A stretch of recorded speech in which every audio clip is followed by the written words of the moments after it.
To begin talking about the heart in this section of the cardiovascular system, we're going to begin by discussing where it's located and a little bit about the tissues that make up the structure of the heart. The heart is obviously located in the thoracic cavity, but it's in a region more specific in the central region called the mediastinum. Now, the mediastinum is the area defined as the space between the two lungs, superior to the diaphragm, anterior to the vertebral column, posterior to the sternum, and sources vary exactly where the upper limit is, but it should be approximately equivalent to the superior extent of the rib cage.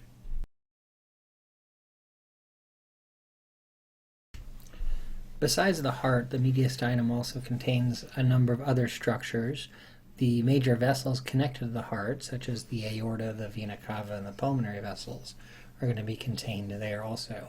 Plus, it's going to include the trachea and the esophagus, the primary bronchi, the thymus, which is not pictured in this depiction right here, but is a gland that would be located in the mediastinum, and some other smaller vessels and structures that aren't usually enumerated in an anatomy text like this.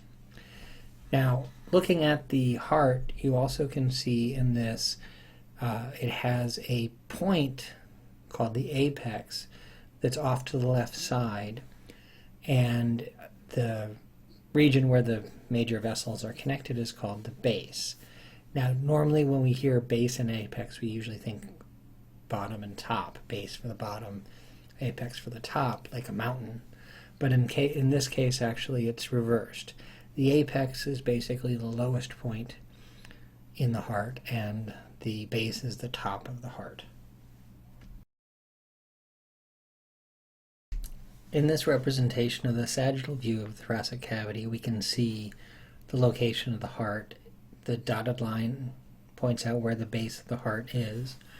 And what we can see here is that the aorta that emerges from the base of the heart ascends up briefly, arches over, and then descends posterior to the heart, just anterior to the vertebral column. This picture also outlines where the thymus would be located, just anterior to the heart, which is not usually depicted in pictures of an anterior view because the thymus would be blocking the heart. And of course, we're always interested in looking at the heart. It's sort of the primary organ that anatomists think of.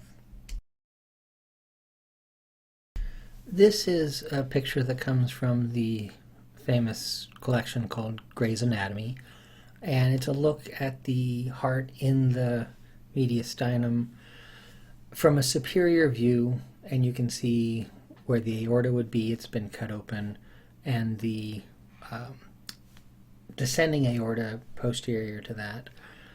You can see the pulmonary arteries depicted in blue here, branching left and right and going to either lung, as well as the superior vena cava, which has been cut open. And the red that we can see coming from the lungs is the pulmonary veins that will be leading back into the heart.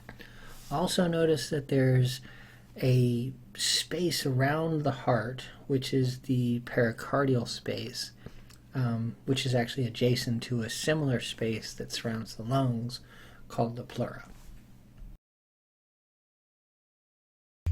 Consider this question. When you feel that you've reached an answer, hit the next button to go into the next slide, which will reveal the correct answer.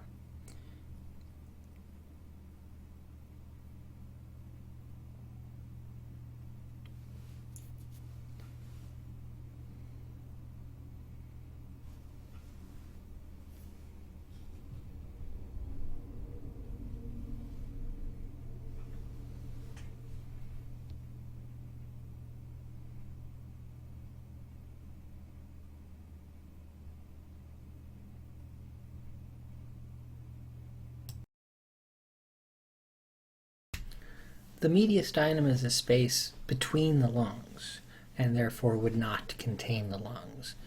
The major vessels that are connected to the heart, the aorta and the vena cava in this list, would be in the mediastinum, as well as the esophagus that passes posterior to the heart on its way from the oral cavity to the abdominal cavity.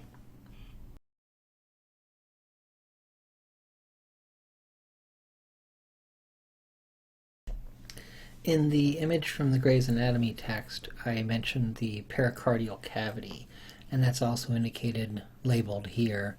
The label is just above the apex of the heart label. The pericardium is a serous membrane that covers the outside of the heart and lines the inside of the mediastinum around the heart. It provides a protective layer so that as the heart beats, it doesn't interfere with the surrounding tissues. There's a fluid filling that pericardial cavity, which acts as a lubricant so that the heart can move within that space.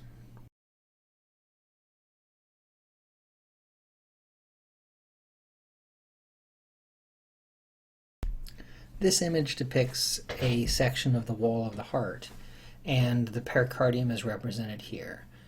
The pericardial cavity, the light blue streak, is where the fluid is contained that acts as that lubricant. On the side where the heart is the visceral layer of the pericardium, and outside of the cavity space is the parietal layer that's lining the inside of the mediastinum.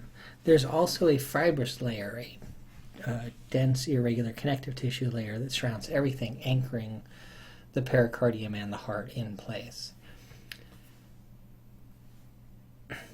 The pericardium is made up of a simple squamous epithelium and its associated areolar connective tissue. It's really one continuous membrane that covers the outside of the heart and then extends to line the inside of the mediastinum area around the heart. So the apical surface of the two layers, parietal and visceral layer, are actually opposed to each other with the intervening pericardial cavity. They secrete the pericardial fluid into that space. Now, also in this picture, it depicts the layers of the wall of the heart, and there are three. The outermost layer of the wall of the heart is the epicardium, which is another name for the visceral pericardium. And then the majority of the thickness of the wall of the heart, depicted here, is the myocardium, or the cardiac muscle layer of the heart. And then the inner lining is a very thin endocardium, which is a simple squamous epithelium lining the inside of the heart, which is continuous with the endothelium that's the lining of the vasculature, the blood vessels. Now, if we were to look at a section of the wall of the atria, another part of the heart, the myocardium would be much smaller in thickness, but the same layer arrangement would apply.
Consider this question. When you feel that you've reached an answer, hit the next button to go into the next slide, which will reveal the correct answer.